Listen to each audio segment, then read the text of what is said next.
Hai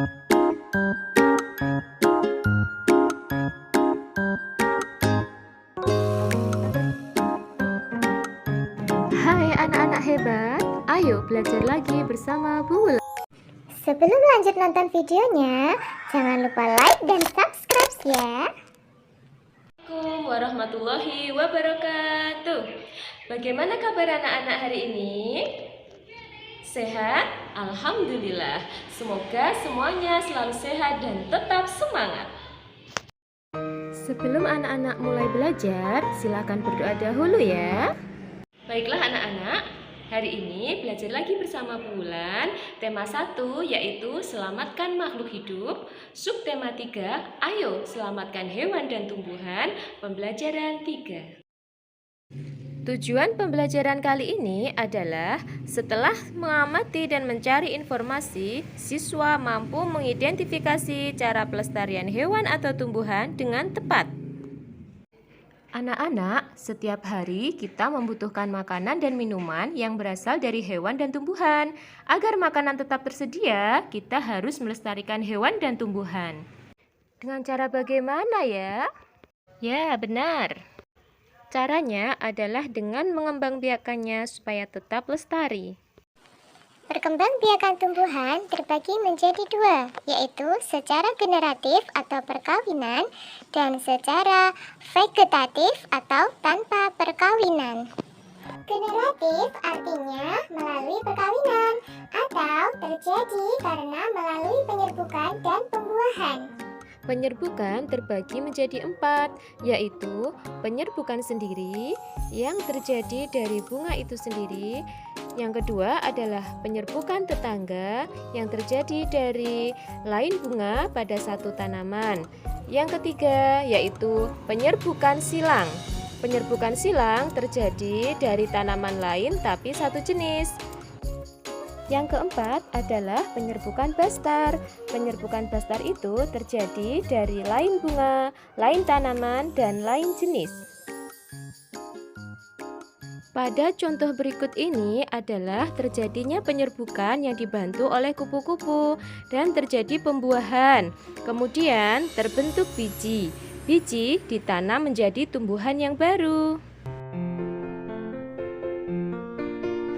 Contohnya pada mangga dan tumbuhan biji lainnya.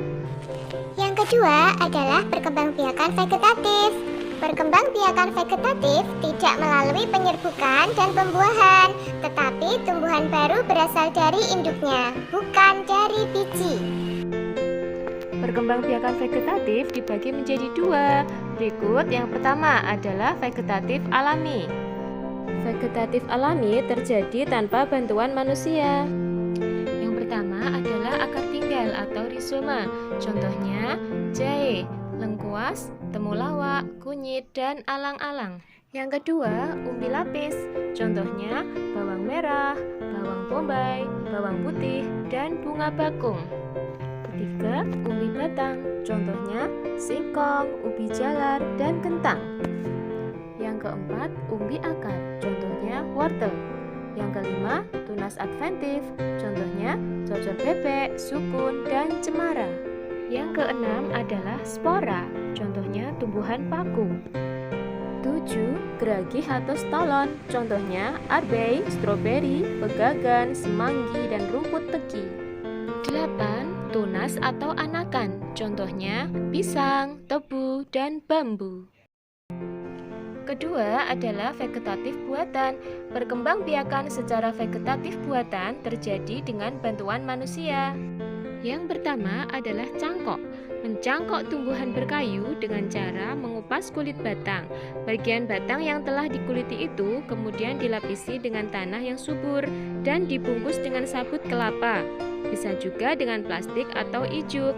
Kemudian disiram sampai tumbuh akar. Tanaman yang bisa dicangkok adalah pohon yang berbatang kayu atau berkambium. Contohnya mangga, jambu, belimbing, dan jeruk.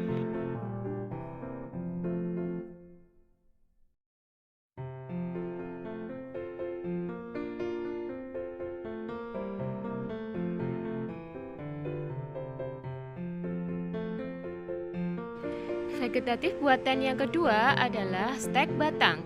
Stek dilakukan dengan cara memotong bagian tertentu tumbuhan yang ada mata tunasnya, kemudian ditancapkan ke tanah. Yang ketiga adalah runduk.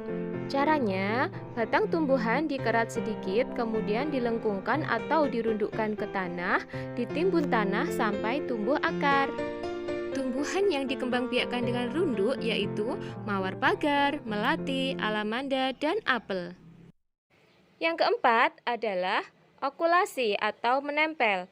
Caranya yaitu menempelkan mata tunas suatu tumbuhan ke tumbuhan induk. Tujuannya untuk mendapatkan sifat-sifat baik dari dua tumbuhan. Yang kelima yaitu menyambung. Caranya menyambung dua batang tumbuhan yang sama tetapi dengan keunggulan berbeda.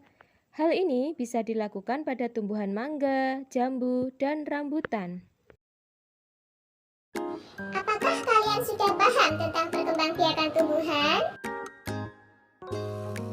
Anak-anak, dari materi yang kita pelajari tadi, apa sih kesimpulan yang bisa kita ambil? Iya, benar. Yaitu, untuk melestarikan hewan atau tumbuhan, kita lakukan dengan cara mengembangbiakannya. Perkembangbiakan tumbuhan ada dua jenis, yaitu generatif dan vegetatif. Generatif yaitu perkembangbiakan tumbuhan melalui perkawinan atau penyerbukan dan pembuahan. Vegetatif adalah perkembangbiakan tumbuhan tanpa melalui perkawinan atau bukan melalui biji. Demikianlah anak-anak pembelajaran kita kali ini. Semoga bermanfaat ya. Jangan lupa tetap jaga kesehatan, makan makanan bergizi, dan tetap semangat. Sampai jumpa lagi. Wassalamualaikum.